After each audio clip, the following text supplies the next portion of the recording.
বাইরে বৃষ্টি হচ্ছে, গোশ রান্না করছি, তার পাশাপাশি যদি রুটি বানানো যায় তাহলে তো আর কোনো কথাই থাকে না। আমার ছেলে রুটি খুব পছন্দ করে, তাই চলে আসলাম রুটি বানানোর জন্য। আমাদের বাড়ি থেকে গমের আটা পাঠিয়ে দিয়েছে, আমাদের খেতেই হয়। এই লাল লাল আটা আমার খুব ফেভারিট। আমার শাশুড়ি সবসময়ের জন্য আমাকে পাঠিয়ে দেয়।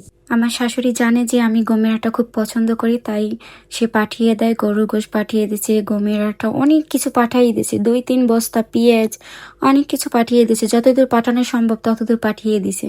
তাই রুটি বানাইতে আসছি। আমি সবসময় দোয়া করি আমার শ্বশুর শাশুড়ি যেন ভালো থাকে, সুস্থ থাকে।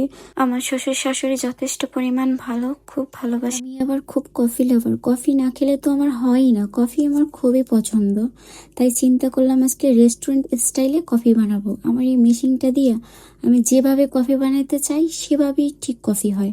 এখন আমি দুধ নিচ্ছি, দুধ নিয়ে এটা ফোম করব। ফোম করার পরে আমি কফির উপরে একটা ডিজাইন দিয়ে দেব। তারপরে কফিটা দেখতে কতটা সুন্দর হয় দেখেন। কফিটা যেরকম দেখতে সেরকম খেতেও অনেক টেস্ট, খুবই ভালো লাগে।